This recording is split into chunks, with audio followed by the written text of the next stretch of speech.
Another live stream fishing show. That's right, it's Sunday night, y'all, and it's time for that live stream show. So it is Sunday night, October 18th. Sunday night, October 18th at 8:25 p.m. We are going to get started with that live stream show in just a few moments. Appreciate everybody tuning in and hanging out with us here at Hubbard's Marina. Hubbard's Marina has been fishing local waters since 1928.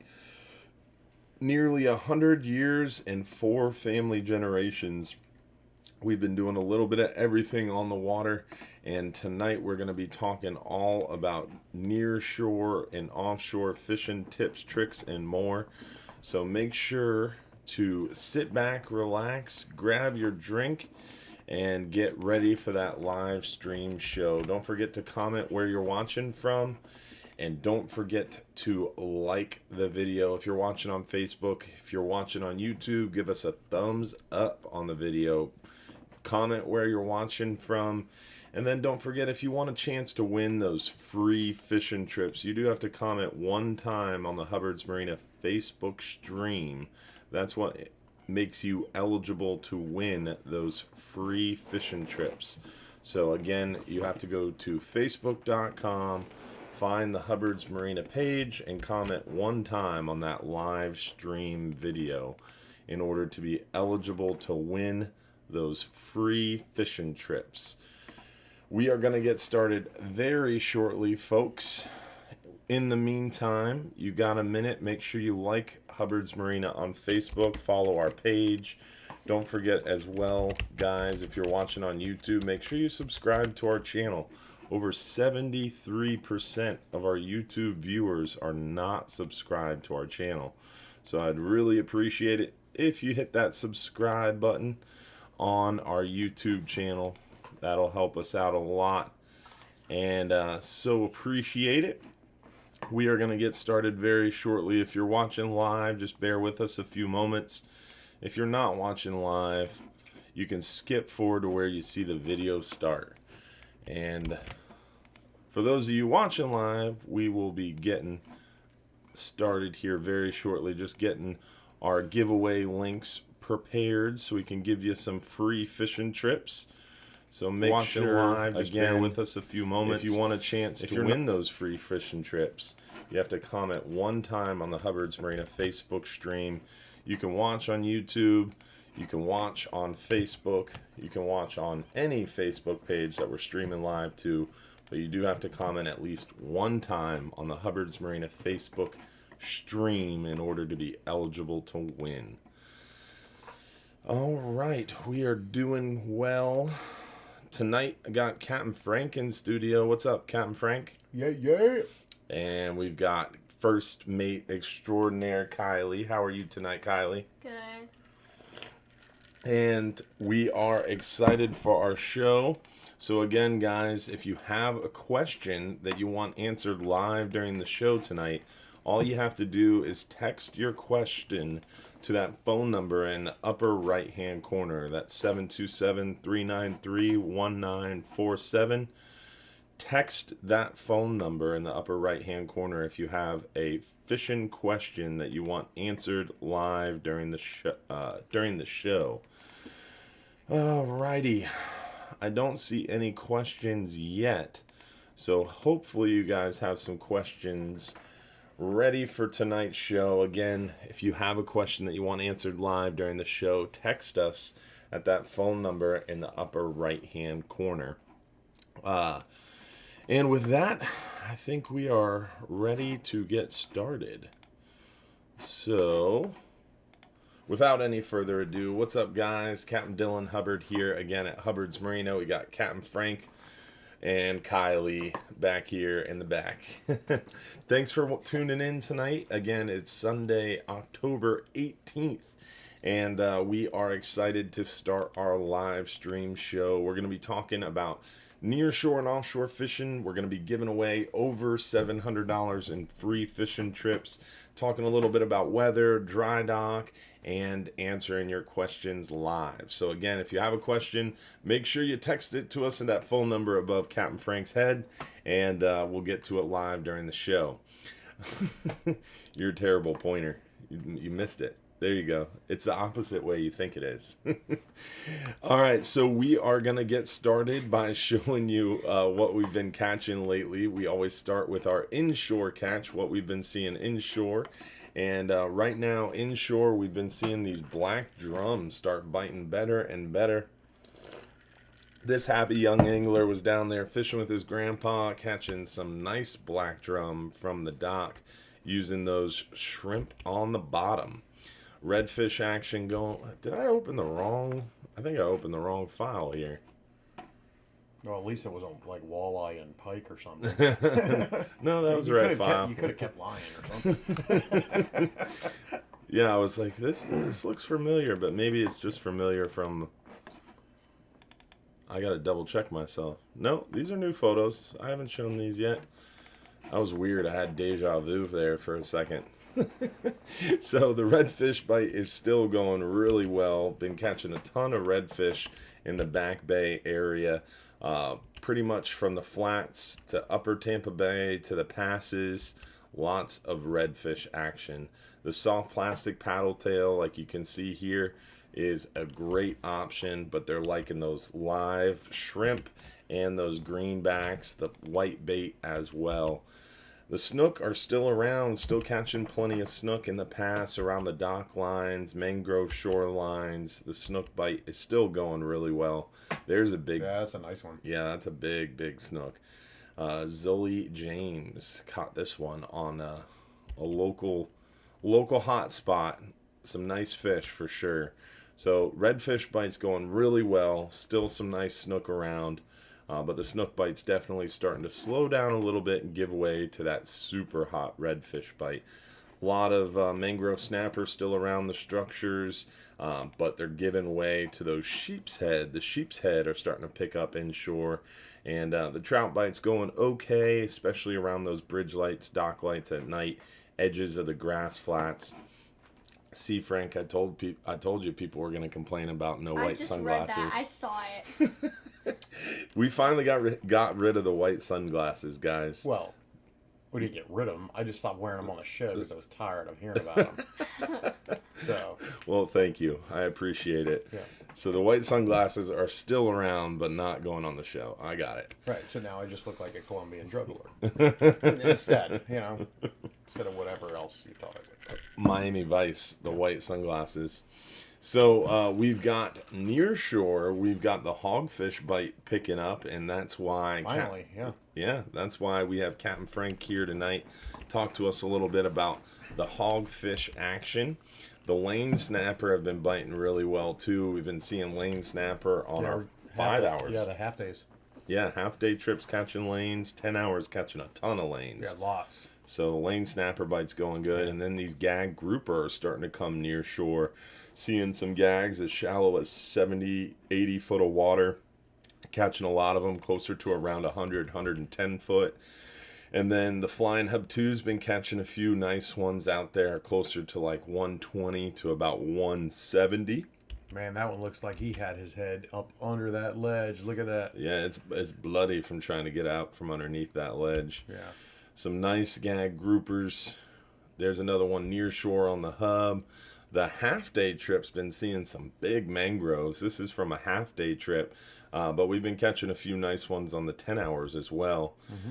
There's one from deeper water on the Flying Hub 2. There is a big half-day mangrove snapper. Yeah, they said it was like 3 or 4 pounds. Yeah, it was a monster for sure. We don't get a lot of them that size. We do, but in general, they're just a 12, 13, 14 incher. But that one was a pretty good one. Yeah, definitely some nice mangrove snapper. Look at the wind caught Smokey's shirt just right. Poor guy. What do you mean? Some nice mangrove snapper on a half day. Some nice red grouper. Flying Hub 2's been doing pretty decently on the red grouper. They had a tough extreme trip last week. Thursday, we had a special extreme trip Thursday because Wednesday had a private charter. Unfortunately, Thursday's bite was a little tough, but they did end up catching about a half dozen nice red grouper and some amberjack and some snapper to fill in the gaps, but definitely was a tougher bite. But for the most part, we've been doing decently on those private charters on the Flying Hub 2. Just the trick right now has been the weather. Weather's been so difficult to get out there deep water on the Flying Hub 2. So they've been fishing a little closer, like 120 to 160, and doing real well on the red grouper and a few nice gags. Snapper in the mix as well. Another one from the Flying Hub 2. Good old sea bass. Yeah, he caught that one, I'm pretty sure. He was telling me about it. He got a real nice one last week. Oh, yeah? What did he catch him on? Did he tell you? Skills. Skills? Skills. Yeah. Always a good bait. Great answer for the show, too. What did he catch him on? Skills. Yeah. I'm just trying to learn you guys. You know? If you don't want to answer, at least you got you'll have something smart to say. You know? Fall back. Yeah. And a nice one from the Hub. There's those amberjack we were talking about from the Flying Hub 2. Amberjack season is dwindling down. Just a few more days left in amberjack season. October? End of October, yeah. So October 27th is our last 39-hour trip for a chance for amberjack. And hopefully we'll get out some more 12-hour extremes before amberjack season ends. But the way the weather's been, it's been bad. We just canceled tomorrow's half day. Yeah. And there's nothing worse than this time of year. We're trying to get everything out we can if we can do it. But, not that the boat can't handle it. We just want to make it a good experience for everyone. You take, 40 people out and what's going to happen tomorrow, and it's just not going to be a good experience. And that's our main objective when you come out with this, obviously, is to have a good experience. Can't always guarantee the fishing. But we certainly don't want to go out there and beat up 40 people to where they don't want to even come back, Yeah, for sure. So, Thank you, Chicken Bone Shirk, Patrick Hong, and there was one other one, Calvin Brisker, for sending us some stars. I think I missed a couple as well. Estelle, thank you. Justin Bendis, Dave Decatur, Bill Corley, Brad Wooten, Richard Blasak, Justin Bendis, Saul Merritt. Thank you all for sending us stars tonight. Getting us started on a strong star footing. We need it with all this sand and bad weather and COVID. Yeah. So you have a video of what the sand was doing on the beach. So Oh, yeah. if you haven't checked that out already, are you going to show it? Yeah, we'll show it. All right. But first, as Frank was talking about, we don't like taking people out and beating them up. But right now, with the way the weather is tomorrow, for us, it's a lose-lose canceling a trip. If we cancel a trip, people are sad that we ruined their plans. We didn't take them out fishing like they planned and didn't want or wanted to. But for us, if you cancel, they're upset you didn't take them, and then if you don't cancel and you take them out, knowing the weather's going to be bad. Why didn't you cancel this then? I can't believe you took us out in this weather. So for us, it's a lose-lose. So how we view it and how we look at it is it at all remotely going to be unsafe? If it's at all unsafe, we cancel. If it's going to be safe and doable and we think we can catch a few fish, we'll do it. But if it's going to be borderline unsafe, we know we're not going to catch any fish, it's often times that we just choose not to do it. So that way, we'd rather you be upset at the dock and maybe be able to talk you into another trip instead of taking you out there, beating you up, not catching anything, and then never getting you back on a boat. Maybe them understanding too on what unsafe means too, because it's not. I know we've gone over this before, but it's not unsafe for the boat to be out there. Mm-hmm. It's just unsafe for a vast majority of the passengers that don't know how to react on a boat. Maybe they're in flip flops. Maybe they just are not holding on to handrails as they're walking around, or they just may not be agile individuals, Yeah. if you will, or even children. Just they've never been on a boat before, and you get when you get tossed, your options are hitting a metal handrail, a metal wall, or a non-skid deck that's like 20 grit course. It's like sandpaper. yeah, it's the coarsest sandpaper you've ever felt. So those are the options of that's what we mean by unsafe. That the boat itself could handle 7-8 foot seas, in where the crew would be. We've been in that. Coming home normally, if it's ever like that, it's been on the way home. A front comes in, something like that. But for the most part, that's what we mean by unsafe. Unsafe for maybe not a lot of the people that are watching here that may be professional fishermen. Yeah. But the husband and wife that come with their 2 kids from say I don't want to pick a state because somebody will think I'm picking on them. But just that have never been on a boat before, and that's half of our passengers on a half day trip are very inexperienced individuals, and you can't just beat them up like that, and that's what we mean by unsafe. And every trip changes a little bit, like Frank was talking about the 5-hour trip where we know we have a little bit more of the more inexperienced anglers, first timers.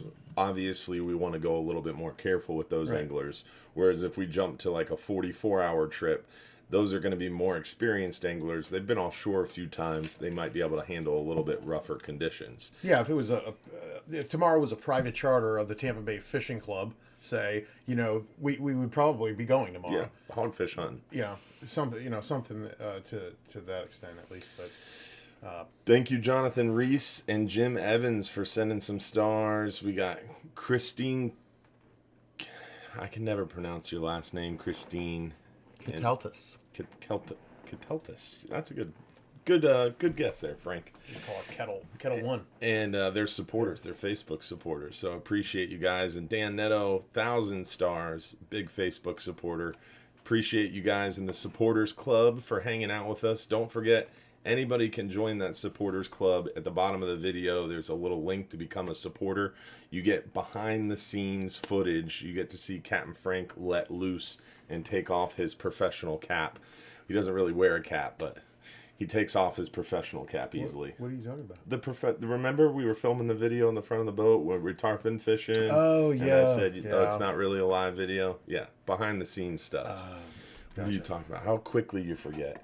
And then I was also, like, what are you filming me at the bar or something? Yeah, I'm I film you all the time. Not looking. Yeah. That's why you see all the security cameras. Yeah, that's what it is. That's what it is. We're actually on a live show, and it's the Truman Show. Yeah. On the supporters group, you not only get the behind the scenes live, but you get exclusive content. You get the little supporters badge when you post, and you get a lot of upfront information too. So check out Become a Supporter. It's a real cool way to get better connected with us. Thank you, Barbara Austin, for sending some stars as well. And with that, we want to show you guys the weather. We talked a little bit about the weather. You watching the Dolphins? Yes. Yeah. But She's also looking at on the the comments, comments. it says Frank, don't drink the pink cup because last time he drank more. Yeah. He always was drinking the pink cup last episode.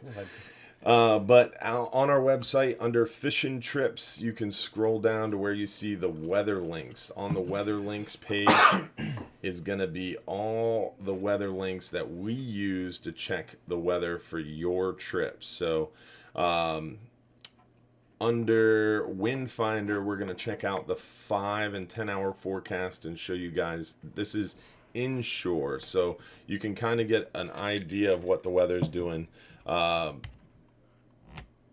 Right here on the top, it kind of gives you the wind graph, and you can see Monday through Thursday is going to be a little breezy with this high pressure settling in. So we just had a cold front move through. Now we got a high pressure settling in, and that's what causes these east winds and higher wind conditions. And that east wind is going to blow about a 3-foot sea on average through the week, maybe a little bit more than 3 foot certain days. Drink some of that water, man. I don't know. I got something going on. Not the pink cup. Not the pink cup. I know, that's what I'm sitting here freaking out. I'm like, we're really close to each other. But as I was saying, this week it's going to be The camera adds 4 feet. camera adds, it takes away 4 We're feet. actually 6 feet apart. Yeah, right we're now. socially distanced, totally. Yeah. So that high pressure is going to cause that east wind. So east wind means closer to shore in our 5-hour area, maybe our 10-hour area. We are going to have decent conditions. What's going on here? We are going to have decent conditions to fish on our 5 and maybe 10-hour trips. But the further you go offshore, the further you head west, that east wind is going to blow an exponentially higher sea. So we just showed you the near shore forecast on the Egmont Key buoy. Again, on our Weather Links page, we went to the 5 and 10-hour forecast. We're going to scroll up now to the 12-hour extreme forecast a little further from shore. You can see much, much higher wind conditions, stay higher, and the sea height is much higher as well. So it was 3 foot, 3.5, 4 foot tomorrow. It's almost 6 foot tomorrow offshore. And then it continues to be like 6 foot through the week.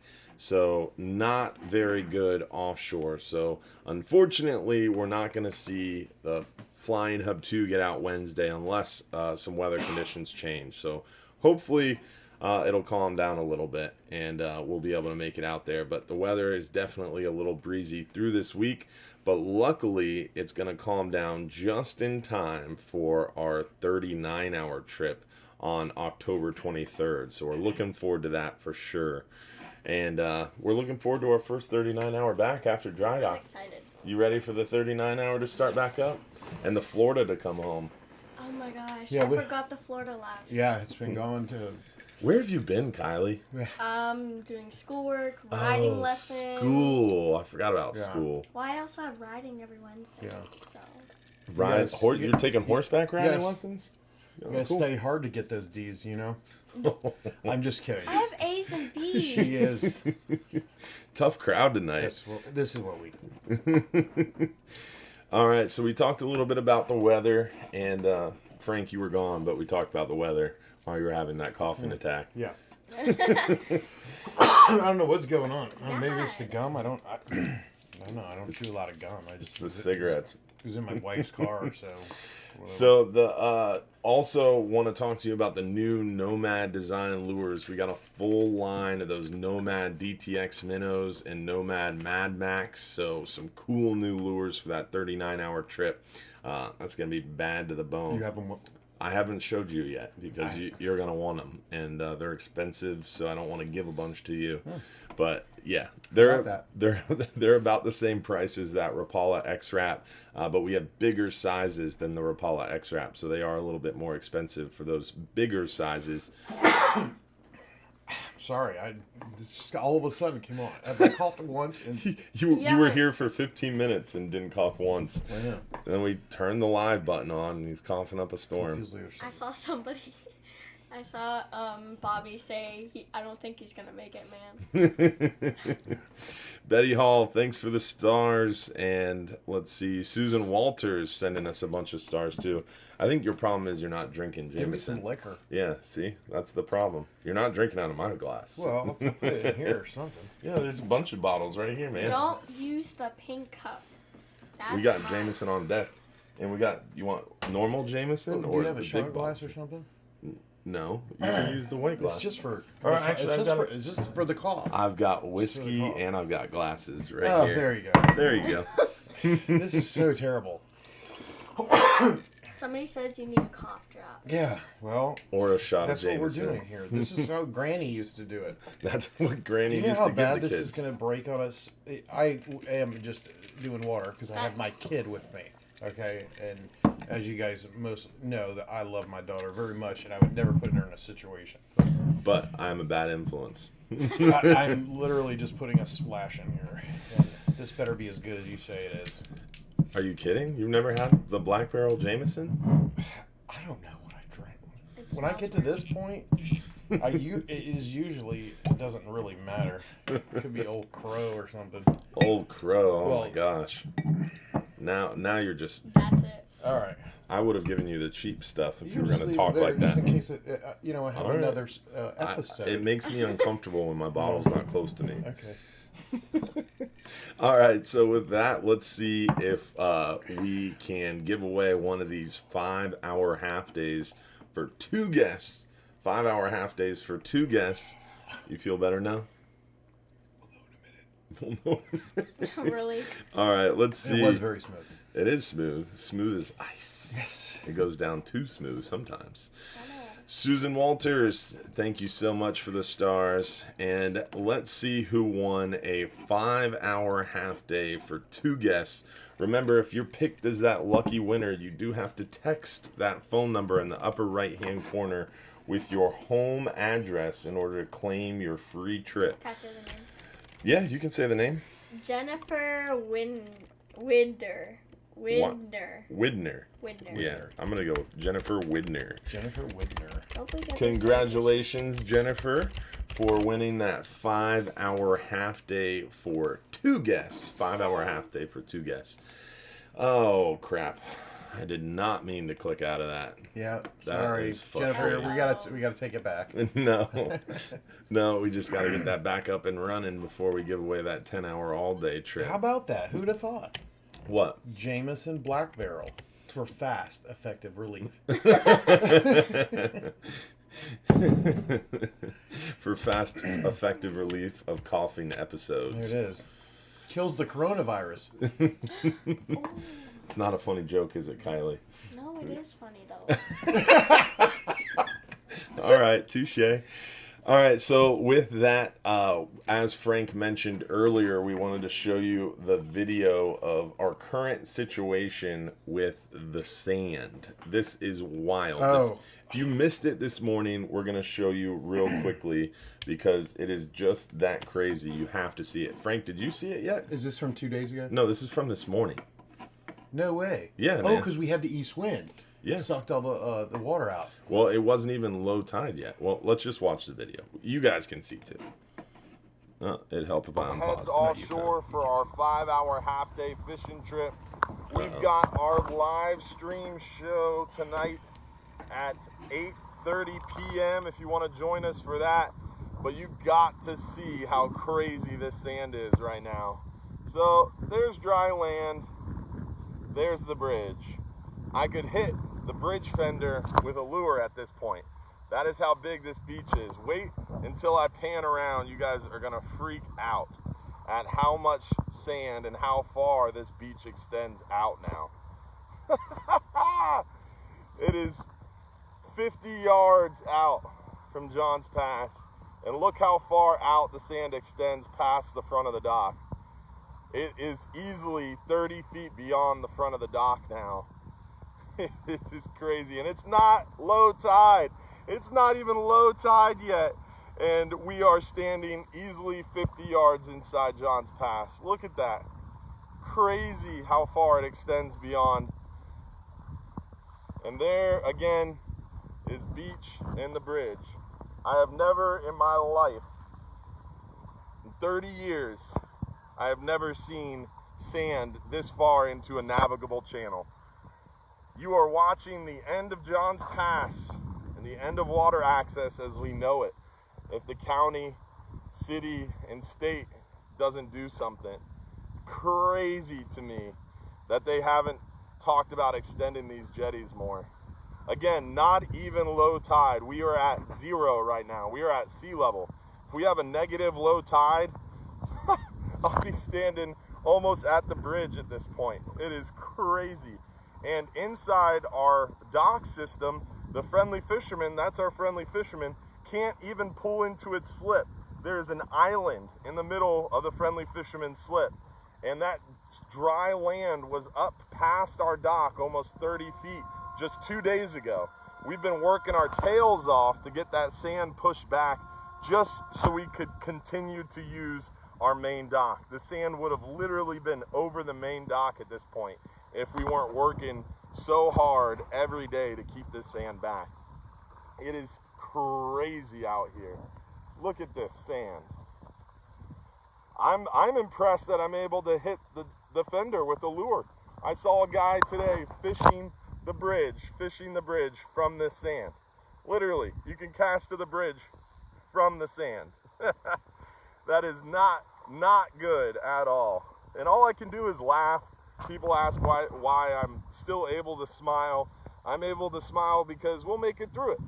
If we have to, we'll leave Johns Pass and find another place to operate, and we'll make it happen. But that is not what we want to do. That is the worst case scenario in my book, but we are fighting a losing battle and just trying to fight to stay alive. There's 45 Johns Pass businesses signed on to a petition begging the county to help out. And the county is the non-federal sponsor of our state Army Corps of Engineers Inlet Management Plan, yet the county commission continues to say they have no jurisdiction over this, even though the Army Corps of Engineers says they do. So, very interesting political mess that Johns Pass Village is stuck in right now. And we get to watch Johns Pass close in with sand. Again, not even low tide, and our boat is having to pass within 50 yards of dry land now, because Johns Pass Village is, I would say, almost a third completely choked with sand. There's the sand, there's the bridge embankment. I mean, we're 20 feet beyond the bridge embankment. So more than a third of the Johns Pass Bridge is blocked with sand. Yet, the county, state, Army Corps, FDOT, everybody is quiet on the subject. It is crazy, and hopefully it doesn't rain today, because right up over there, that's where the city drain is, way buried under the sand. The city drain has been covered up with sand for about a week and a half now. Thankfully, it hasn't rained, because if it does rain, it's just gonna back up into the storm sewer lines, and Johns Pass Village entrance will flood. And people won't be able to walk the streets of Johns Pass because they will be flooded with stormwater runoff. It is insane down here right now. And again, can't emphasize this point enough, it's not even low tide. If it was low tide, we'd see even more dry land. But there goes the 5-hour half-day fishing trip, heading out here for another beautiful day out on the water as they pass within shoreline spitting distance due to the sand encroachment. I cannot believe how close that boat is to dry land because of this sand encroachment. It is crazy. Don't forget about our live stream show tonight at 8:30 p.m. We're going to be talking about fishing tips and tricks, giving away free fishing trips. All right, you guys have seen enough. Over $700 Crazy. free fishing trips given away during our... Crazy. Frank's reaction was, oh my God. Yeah, I hadn't seen it like that. I mean, I thought he was showing a video from a few days ago where the sand had, like, we have blown out a lot of that sand already behind the boats, and I thought that's what you were gonna about the show then, but that's amazing. Yeah, and it's absolutely insane. So, if you can help us, that's the video I thought you were yeah. showing. So I'm going to show this just while we're talking. I'm Even not going to make you guys low watch it because a lot of you have already seen this one. But this was 6 days ago. So we've been working so hard over the past 6 days to blow back this sand and get it out of our slip. It was dry ground, almost 25 feet from our seawall, dry beach under our dock. And it was absolutely insane. Bobby's about to jump off the dock here and show you guys as we're talking. But it was absolutely insane how much sand was there just a week ago. So in a week's time, we pushed all that sand out. And then just in the course of the weekend, all that sand built up into the pass. So now we have this huge sandbar sticking into the pass. Look how much dry sand is there. It goes all the way down the port side or left side of the vessel. And then Bobby's going to look how much sand is under the dock. And we've pushed all this sand away from our dock, thankfully. So now the Friendly is finally back in its slip. It spent a week it spent out of its slip because of these sand issues. It is just incredible. So if you want to help us out, if you can help us out, shoot us a text message to that phone number in the upper right hand corner. Shoot us a text message to that phone number with your email address. I need your email address, because what I'm going to do is I'm going to shoot you an email with a couple attachments. One attachment is going to be an email list. And that email list is a list of all the local city representatives, county representatives, state representatives, federal, congressional, and Senate representatives for the state of Florida, and some of our CVB and local news reporters. And I need you to take that email list and copy and paste it into one email. All you have to do is send one email for me. Copy and paste all those emails into one email, and then just write a little letter. And I'll include in the email for you some wording if you want, or you can write your own. But I need as many people as possible to text me at that phone number in the upper right hand corner your email address. I need your email address, and I will send you an email with that email list and some things to say, and it would help me immensely reach the government, because right now it's just me and the 45 businesses in Johns Pass, and apparently that's not enough. So we need to flood their email inboxes and get these people to take note. Yeah, that's real, guys. We really need you guys to do It's that bad. for us. It's bad. You know, if you could just spend, take 5 minutes out of your life, to help us out. You hear all the time people are asking that, we really need this, guys. Yeah, a lot of people are saying, "Oh, you should start a GoFundMe to dredge." That's great, and I appreciate people being willing to do that, but we don't need the help like that. We need help reaching our senators and our congressional representatives and our county government, because right now the city, the mayor, the vice mayor, they want to help. And the county commission is saying, nope, it's not our problem, it's out of our jurisdiction. Even though Army Corps of Engineers is saying it is the county commission's jurisdiction. The feds are saying it falls to the county is saying it's not our problem. The city's saying, hey, we want to help, but we can't. We don't have the resources. We need the county's help.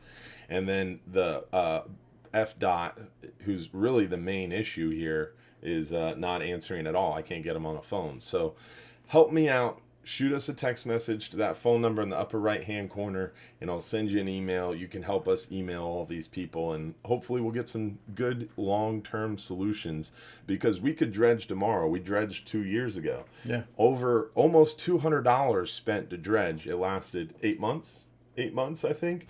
And all that sand came right back. But ultimately, Crazy. they need to, and I'm not, an engineer or anything, but if it was my opinion, they'd have to bring out the rock jetties at Johns Pass further.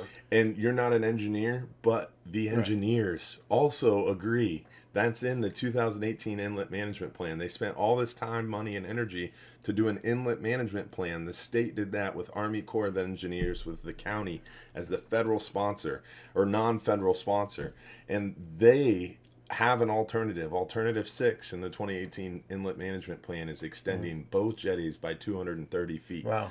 That would I solve. didn't even know that, and I feel like we're really smart right now. Yeah, you guessed that. Yeah, I mean, logic. I mean, it just takes freaking, no offense, just anybody who looks at it, just any sort of logic can figure that out. We need longer jetties. Hello. And it would stop our sand intrusion issue. And get this, in the Inlet Management Plan, the engineers build this model and they test it.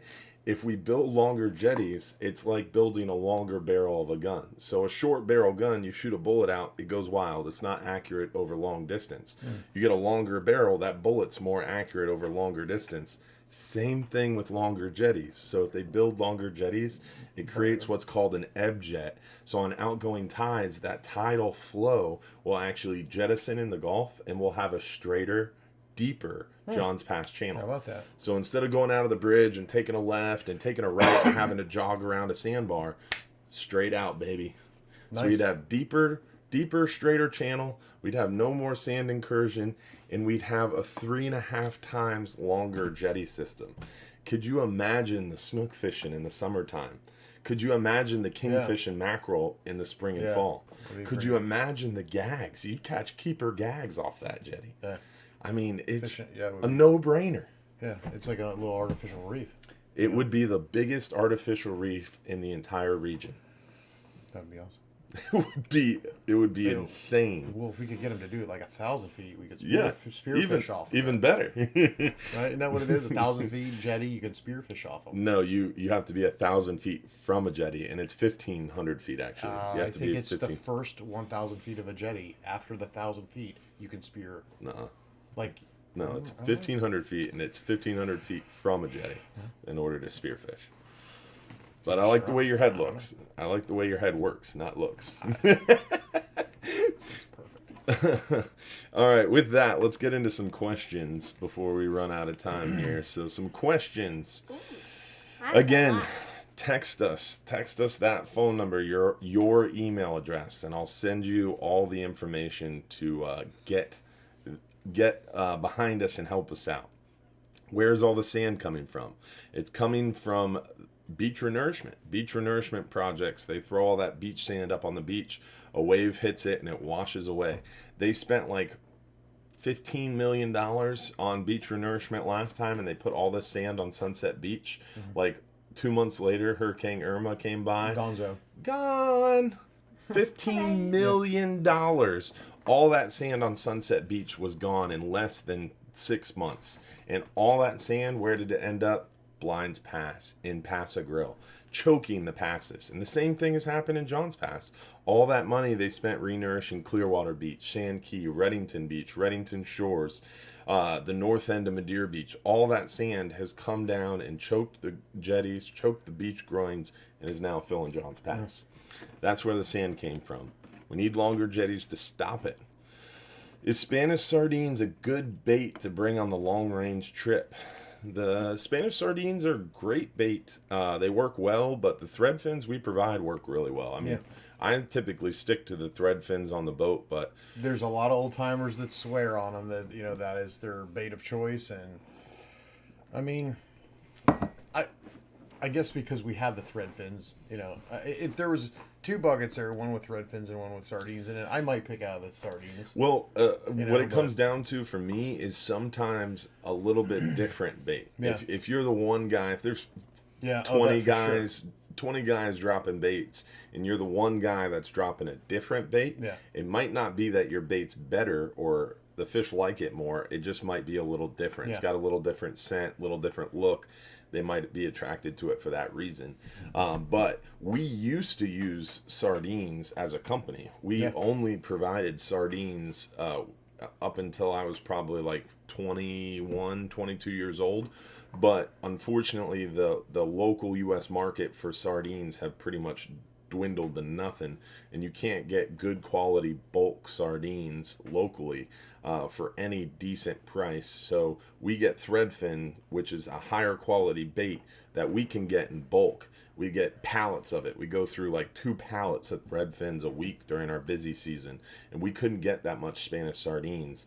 So it's a higher quality bait that we can get, and we catch as many fish as we used to. It's not like we saw a huge decline in the amount of fish we catch using thread fins compared to sardines. So in my opinion, they're the same. But does it help to have something a little different from everybody else? I'd bring a 5-pound box on an overnighter, or maybe even 2. And to me, what I always tell people is, you're going fishing, you're going way offshore there, and you're spending some money to go out and have a good time. There's no bait shops offshore. Right. So you might as well come prepared. If you got it, if you want to bring it, if you're thinking about it, bring it. That way you have it in case you want it. If the bite's really good, you might not ever use them. It might sit in your cooler, and you might not ever break them out because you caught them all on thread fins. But if the bite's a little slow, you want to try something different, you got them, and you can use them if you need them. So definitely good idea to come prepared. How far out do you trust the weather when planning trips? When planning trips, I don't look at the weather. Night before. I plan trips way, way, way in advance. To me, you should go fishing when you have an opportunity to go fishing.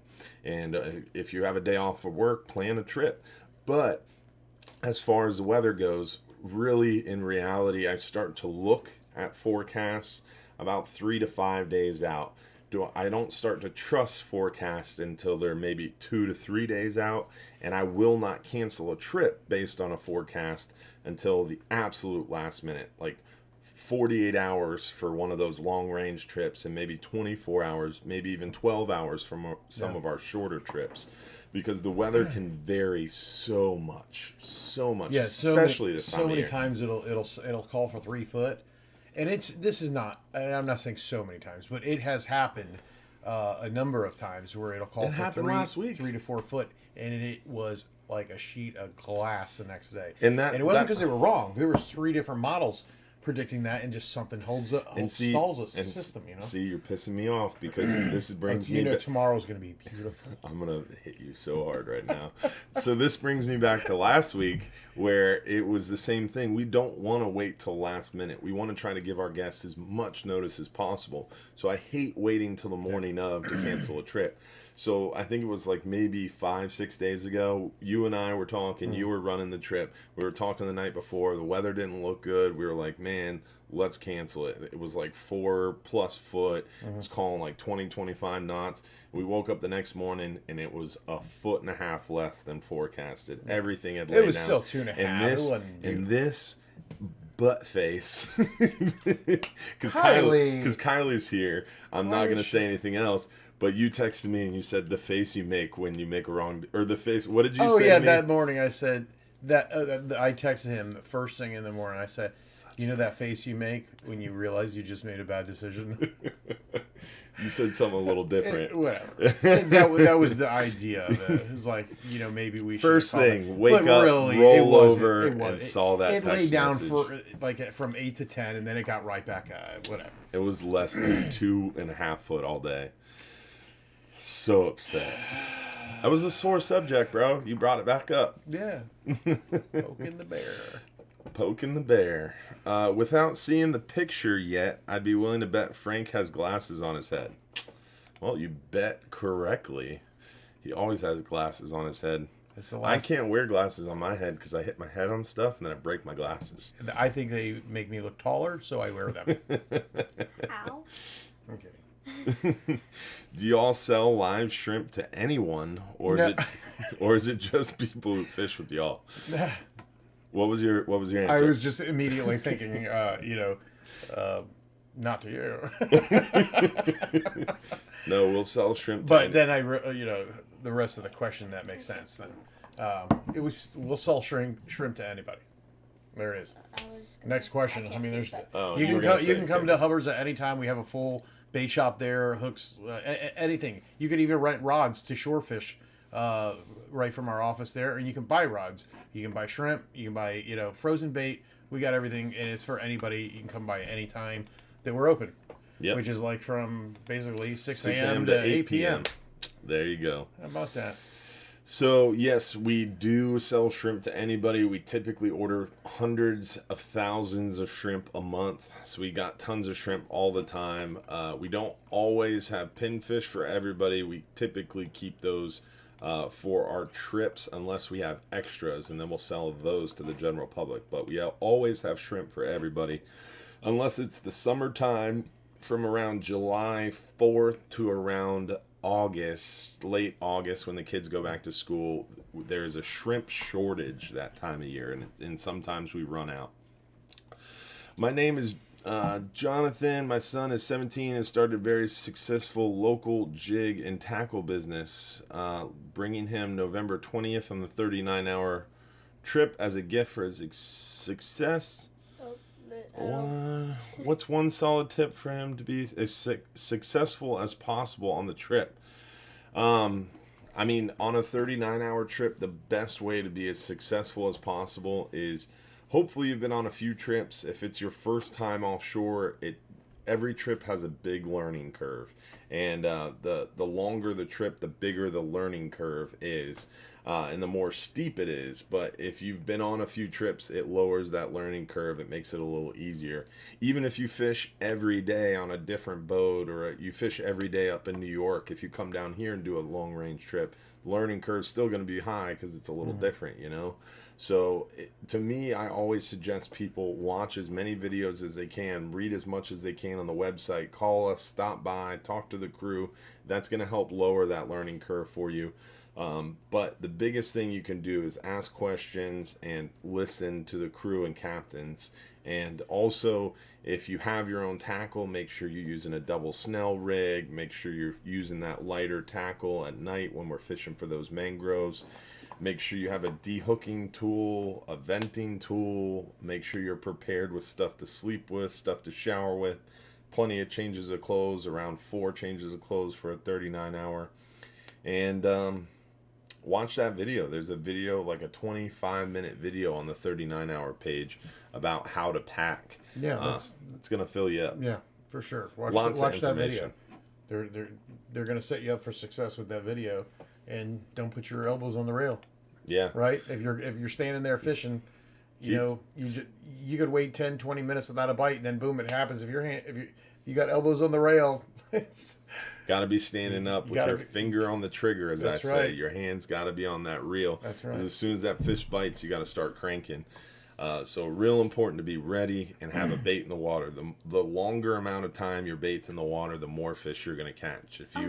If you party on the way out, or you're focused on trolling on the way out, and then you're sleeping at night when the fishing is a lot of times the best, you're not going to catch as many fish. So got to be prepared to fish hard and fish long. Let's see. What grouper are in season in the bay and what live baits are best?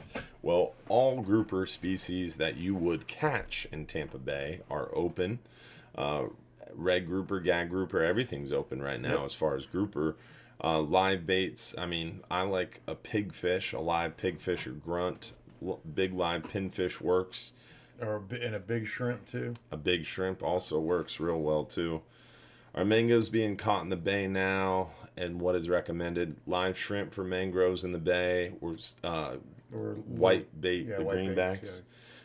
Mangroves were being caught really well over the summertime. As the water cools off, the mangroves kind of cool off as well and kind of spread out.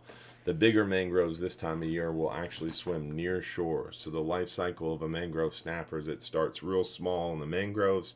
As they get bigger, they move to our bridges. In the summertime, they're real prolific. They school up.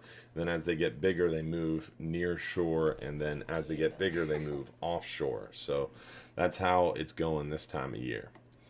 Headed out. Okay, okay, I got I'm you. going in. Oh, okay. Someone said, I love Kylie's nails. Yeah. Is that what you wanted to scoot Well, no, to? I did want to make sure that we addressed Fritz's comment about is everything on schedule with the Florida? Yes. Because that's a big one.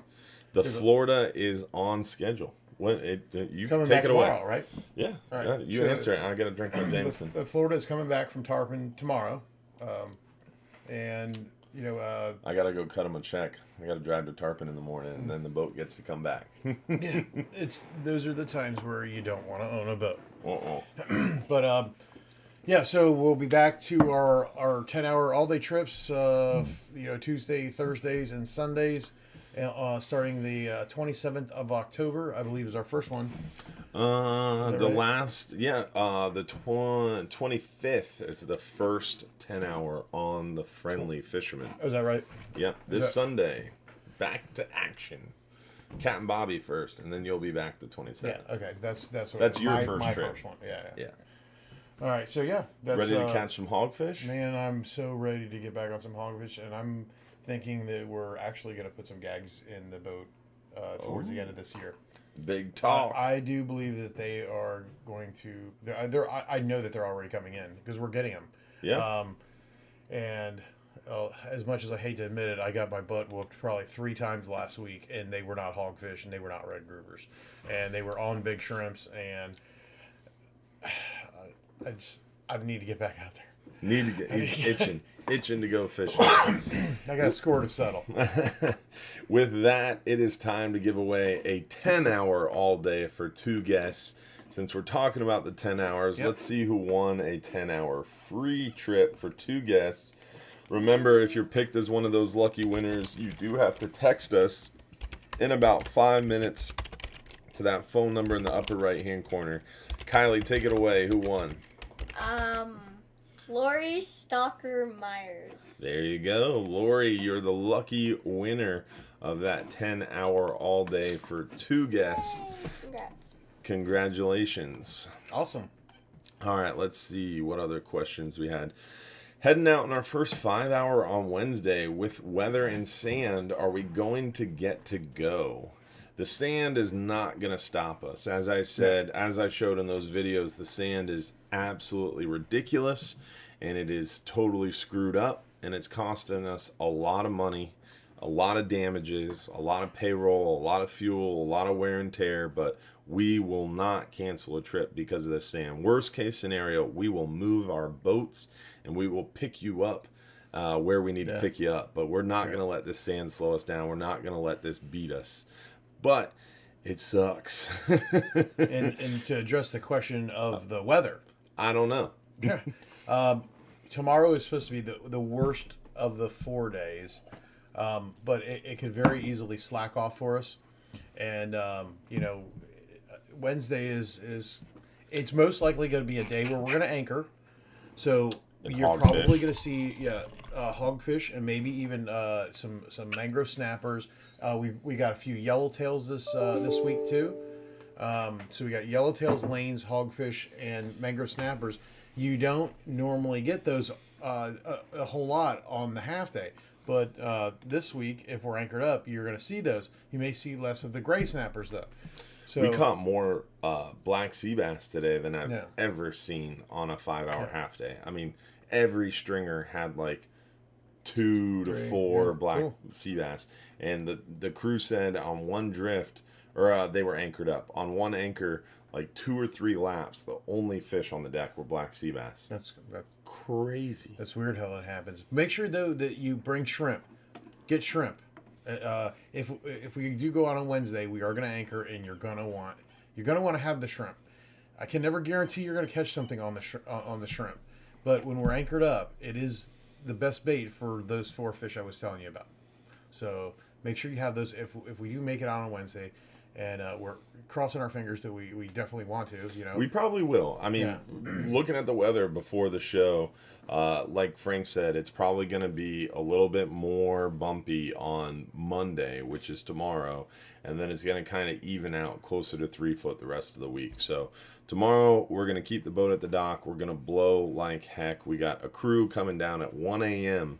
So in just about 4 hours, a crew's going to hit the dock to start blowing that sand back, and then we should be good for the rest of this week, weather-wise and sand-wise, and hopefully we'll be able to be out there Wednesday, just as long as the weather doesn't get any worse. Be down from Kentucky in 2 weeks for the 39-hour trip. Trip was on the Hogfish Mayhem trip last December. Frank. Owes Captain Frank a drink. Are you up for it? Owes Captain Frank a drink. That I couldn't understand what that said. I don't recall why you owe it to me, but I do remember it was 2. I will always take a drink. If anybody's offering me a drink, I'll take it. Yeah. I was reading through the comments, and Lori was finding out that she won, which was cool. And Yeah. Like, She she's was like, happy. did I win? And why Yeah. isn't anybody saying See- anything about my daughter's sunglasses? What's going on here? Yeah. Why is it? Apple wearing some tree, too. not far, right? Yeah. See, it's 9:22 p.m. at night, so my sunglasses are off my head like a normal person. Well, we're the bachelors, and we wear our sunglasses 24/7. Boom! Boom. In your face, son. Burn! Burn! Ah. We're the bachelors, she said. That's right. Oh, love you, Kylie. That was cool. That was cool. To Captain Frank, what factors do you use to plan the locations that you fish? Well, I guess step one, Oh, now when you're heading out, or when I'm heading out offshore, I try to factor in the ride. Believe it or not, That's the biggest thing. Which way am I going to head to give the nicest ride out? If the wind is coming in from the northwest, and it's 10 to 15 knots, it's kind of best to go right into it, and then I'll pick my area based on that, and sometimes I'll do the furthest spot first in a situation like that, and start working my way back in. That way, I've got the calmness coming all the way back in. because if you jumping from one spot to the, I almost try to pick stuff almost in a straight line too. And because if you do have to jump over to somewhere else, you're hitting a side sea and it rocks the boat pretty good. But if it's a nice day, and I have my choice of pretty much anywhere, I head southwest because it's steeper. It gets steeper quicker, and I find that there's a lot more bottom there, and so that's. Frank's the Southwest guy. I do love fishing to the southwest, mainly for the depth and the structure that's down there.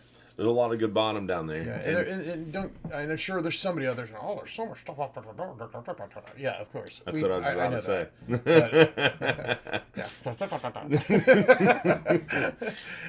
To me, I mean, I think what you hit the nail on the head when you started is what factors do you decide on which direction to go? It comes 100% to weather.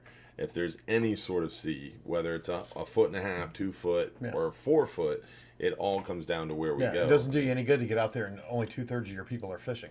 Yeah, you want to try to. That's a third of the people, because once you get seasick, you don't really. Not very often do you pull out of it, unless you listen to our Smoky, method. and you slam beers.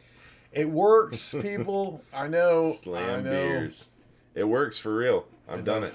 It helps. I've done it when I wasn't working. Is what I meant to say. Trolling for wahoo. What kind of setup do we need? You want to use a 50 wide 2-speed, 80 wide 2-speed, and you want to get some of those new Nomad DTX minnows, or the Nomad Mad Max, or the Rapala X-Rat Magnum 40s that we've had.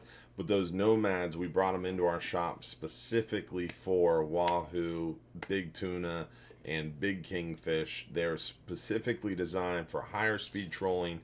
They troll straight. Is it surface plug? No, they are like the Rapalas, but they're big, bad to the bone. Really? And you can catch multiple fish on one lure. Like the Rapalas, you catch a big wahoo on it, it's trash. You got to throw it away.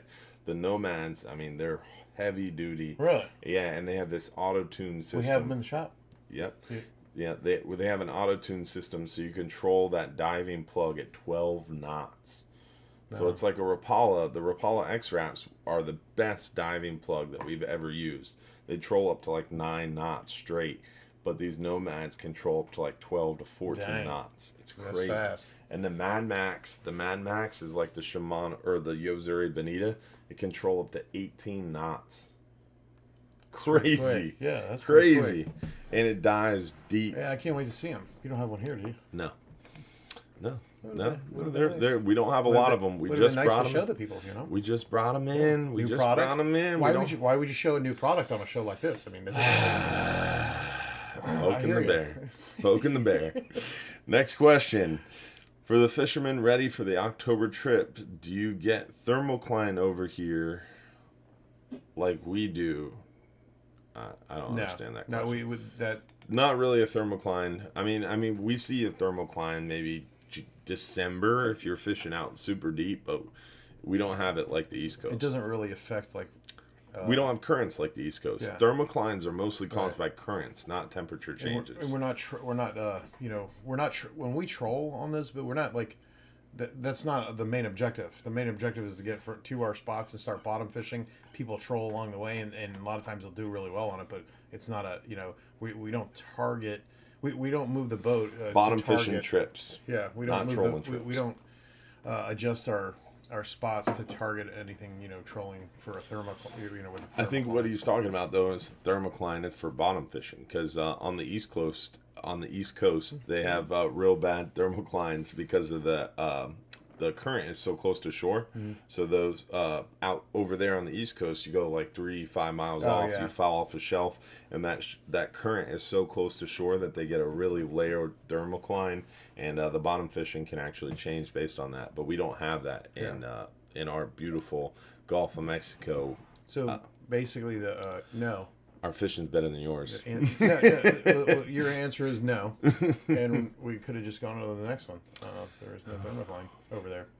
Okay. You get the thermocline. Way to shut me down. What's biting in late January? Gags, and because they're closed, right? What else? Whatever else closes in December 31st. All right. So what's biting in January? We got a great bite on hogfish. The red grouper are picking. We've got great mangrove snapper bites. This past January, we had historically one of the best mangrove snapper bites that I've seen in a January. So hopefully that holds true this January. Who knows? Remember I told you? Like, a year ago is going to be the year of the mango. Remember, I was sitting here on it, and then it was the year of the COVID. And yeah, and we caught probably more mangoes on our half days this year than any other year. Yes, yeah, but we didn't run as many half days, thanks COVID. Right, so that even shows how much more it was the year of the mango. Moving on. Do you need a top shot if you're using 80 to 100 pound mono line? If you're using mono, you don't need a top shot. You only use a top shot if you're using braid. Yeah, maybe answer the question as if maybe they meant to say braid. Yes. If you're using braid, you always need a top shot. Period. Yeah. Braid equals top shot. Yeah. Mono equals no top shot. You're good. We're devolving quickly. I'm losing it. I've been up way too long. You should have just said no at that last question. Why don't you take over? Okay, how much more? How much are the private charters for a large party group? Oh yeah, go ahead, how Frank. Many hours? You got that one. I'm going to turn this over to my assistant. Can I read the question? Yeah, go ahead, Kylie. Okay. That same one. She said pass. Your line is almost done. So private charters, we're going to pass this one over to Jason. So for any private charters information, you want to talk to Jason Hansen. He handles all our private charters. You can call our main office, again, phone number, upper right-hand corner, extension 410. When you hear the recording start, to reach Jason. He handles all the large group charter bookings, large group bookings. There's so many options. That's kind of what it would take forever, because you have anywhere you have to first decide on your hours, how many hours you want to be out there, boats. How many people you want to out there. You want to go snorkeling, fishing, yeah, and we do it all. So that's a tough one. The private charter pricing list is 12 pages long.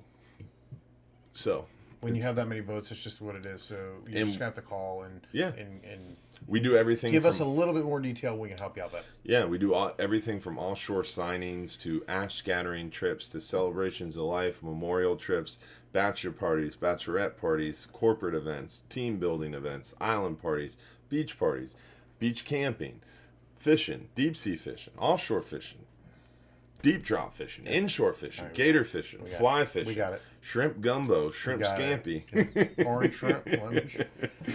We do it all, so it takes a while. When is... They asked this last time. When is Cat and Frank going to stop catching bait and run a 39-hour? If you scroll up, look, he asked this October 4th. Look.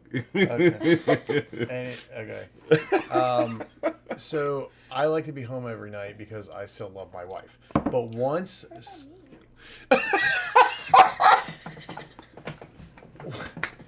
She said, what about me? Once we start hating each other one day, maybe I'll start... that was hilarious. She'll go to college, 18. So let's call it 6 to 8 years. I'll be around. 39-hour trip. Look for me. Look me up. 6 to 8 years. Set your clocks. Yeah. Mark your calendars. November 18th, 12-hour extreme. What fish to expect? Gags. That's what we're going after. Yeah. Gags. Maybe red grouper. Maybe mangroves. Gags are going to be the fish of choice. What they're going to be hunting for sure at that time of year. When brining bait after the salt melts, creates a bunch of liquid in the cooler, do you leave it or pour it off? Leave it. That liquid that you created is the juice. That's the juice that you keep adding to. It heals cuts quickly also. Very good. Yeah. Yes. If you very get cuts nice. On your hands, just stick your hand in there. Open wounds, always good. Yeah. In the salty water. Seals them right up. Video says after salt, add ice. Some crew says not needed because it keeps the bait too frozen. It really depends on the trip. I mean, if the bait is super frozen that you're putting in the cooler, you really don't need to add a bunch of ice. The bait's super frozen, it's mostly just salt with a little bit of ice at the bottom of the cooler. If the bait's thawed out, then you add ice a little bit at each layer of bait. So in all reality, we need to redo our brining our brining video because we filmed that video back when we used to leave the bait boxes out. When Frank was running the overnight trips, he just left them out on the back deck all day. 55-gallon drums. Yeah, so you had to use the ice between each layer of bait. Nowadays, we have a freezer on the 39-hour trip, so it's a little different. When the bait's frozen, you don't need as much ice, but it's all about adding that liquid mixture. Once you get that liquid, that's the gold. Yeah, because it does firm the bait up. It can firm the bait up. Crispy outside, juicy inside. Yeah, because a lot of guys like to cut the heads and the tails off, and they use plugs with a double Snell rig, something like that. And the plugs do tend to stand a little bit better when you're using the salt brine. Yeah, it's definitely really awesome for sure. Got some emails here. Again, if you want to help us with the sand issue, shoot me a text message to that phone number with your email. See if we got any more questions. Kylie, you're Vanna White. You're supposed to be pointing to the phone number. The number it.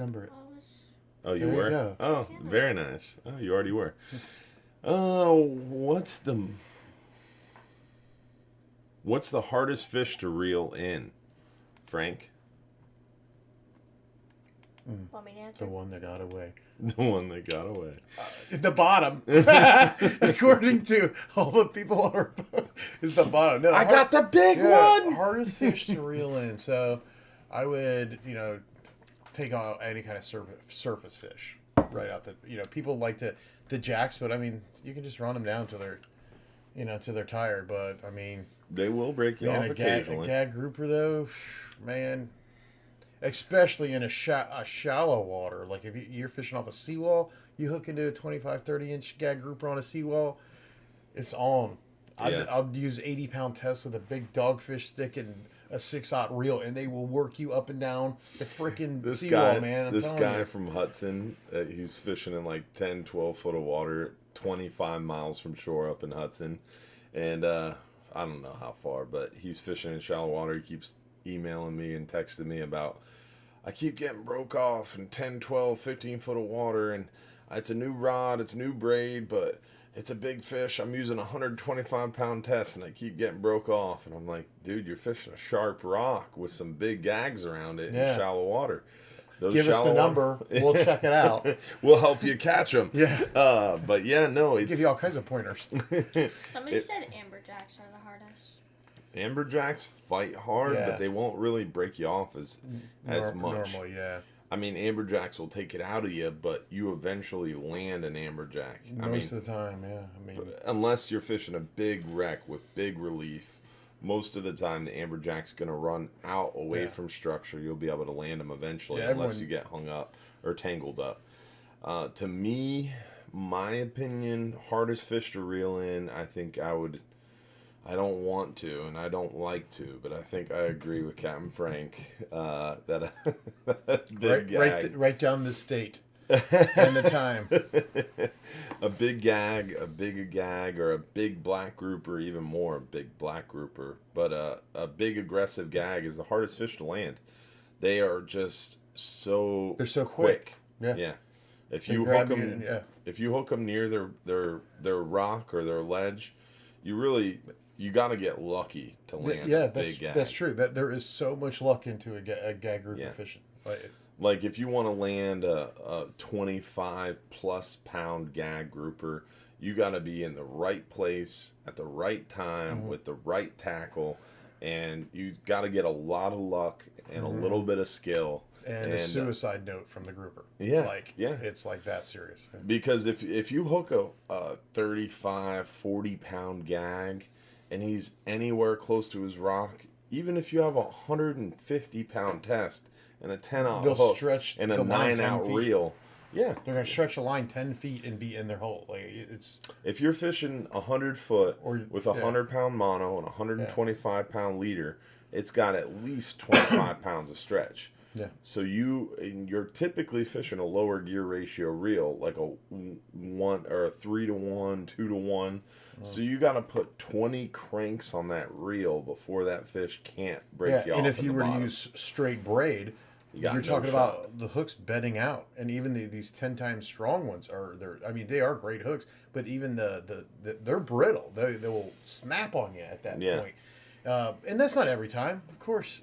There's somebody out there disagreeing with us, I'm sure, but yeah, that's the real deal of it. I mean, You gotta be lucky. amberjack. There's so many of them. You know what? That's another thing. So there's so many of those amberjacks on a wreck that like you reel one up, you throw down another bait, and they just wear you down. They beat you down. Whereas you might have some time in between like gags and whatnot.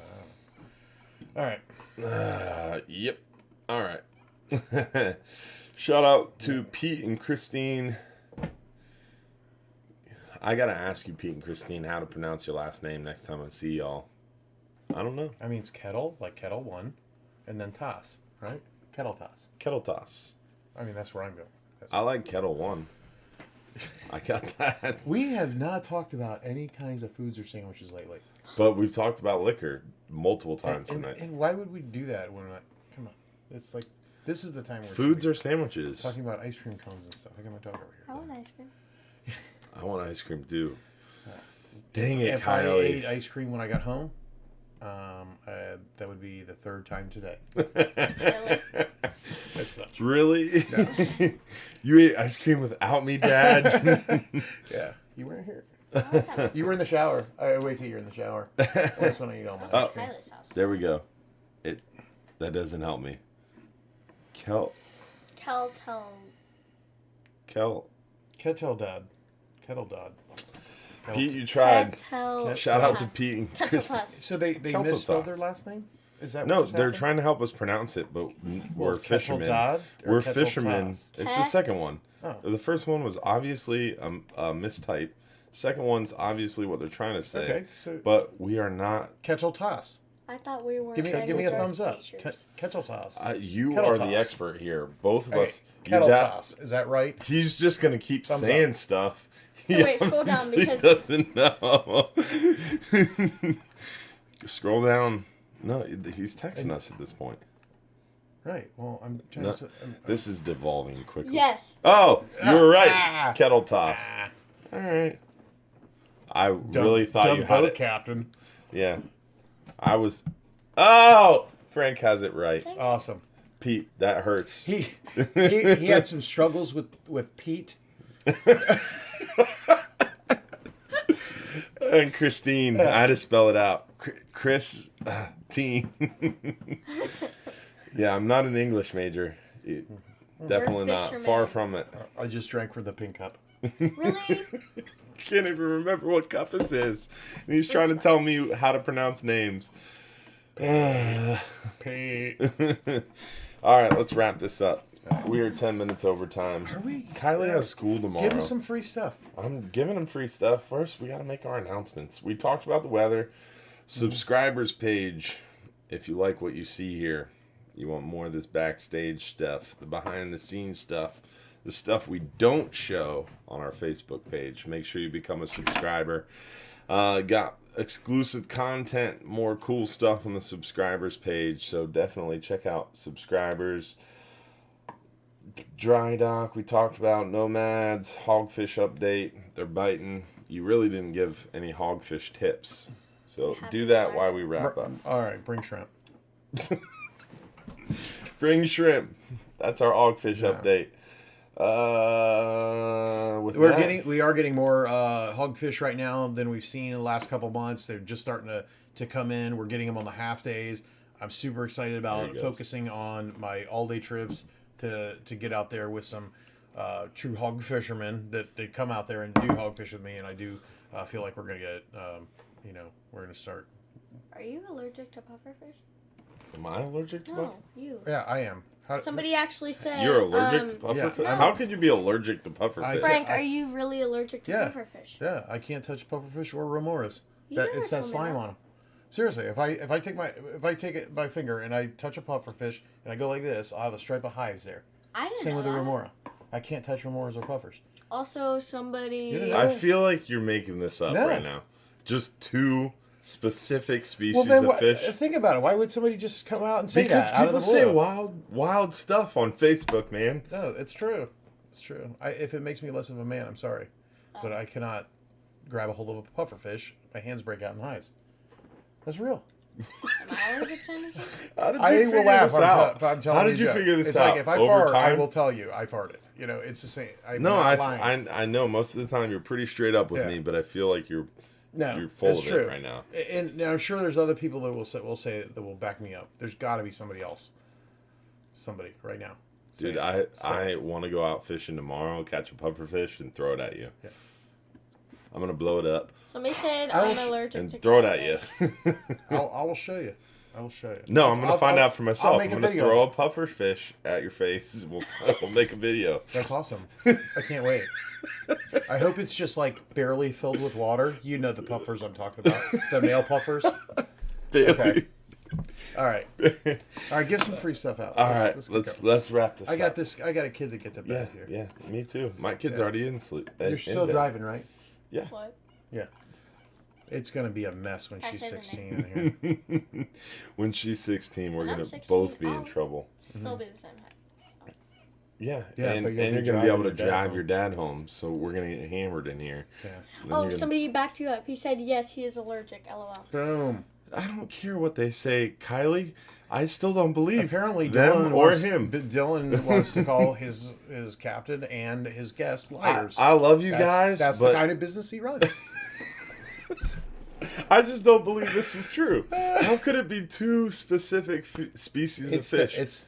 I'm I don't all know. about fish biology and weather, and I like will the show you. science behind it. I will and give the a video science of it. behind you I will do a video tells of it. me you're full of it. I will do a video of it, and But I will why send would to it be you. two specific species? It's- If it it's was that- just think pufferfish, about- that would be believable. But if it's pufferfish and remoras, It's that they're not slime. even in the same Wait, genus wait, or they're species. They're not even in the same family. Yeah, well, there's only one genius here, and it's not you. Genus. Yeah, I know. Scientific Okay, classifications, free bro. stuff.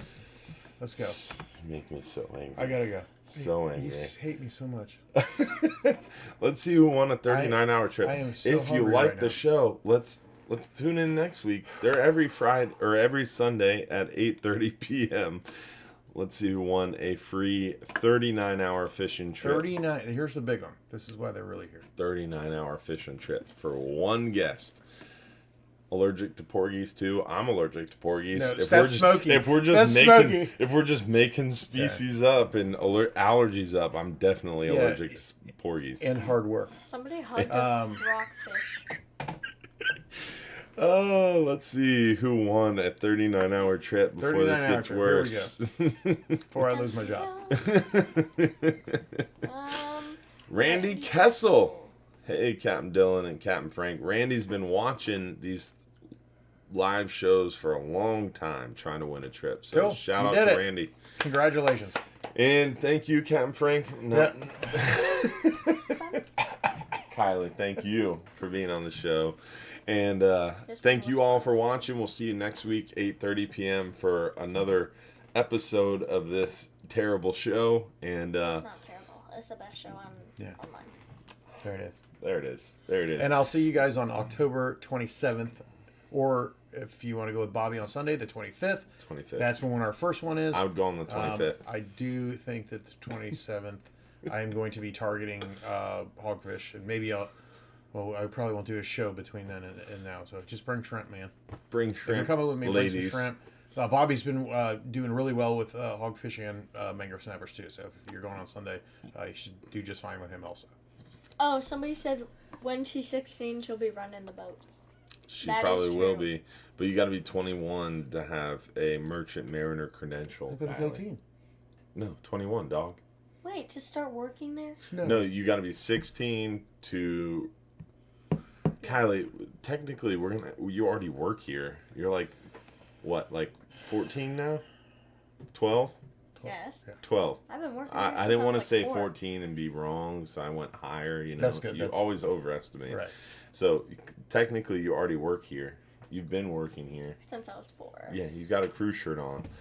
But yeah, you can't technically be on payroll until you're 18. And then you can't technically, actually, no, not technically, you can't legally run a boat until you're 18. You can't get 21. captain's license 21. until you're 21? Merchant Mariner, 21. I had Oh, to get my junior well, fishing one. When I I got got my my captain's license. concealed weapons permit right before I turned 21 because you can get that ahead of time. You can't even attend captain school and get all that done until you're 21. Facts. It was 18 when I got my license. But now I need more Jameson. Solve that. Yeah. All right, y'all. We'll see you next week, Sunday night, 8:30 p.m. If you're too busy. Oh, thank you. If you're too busy to go fishing, you're Just too busy. just too darn busy. Have a good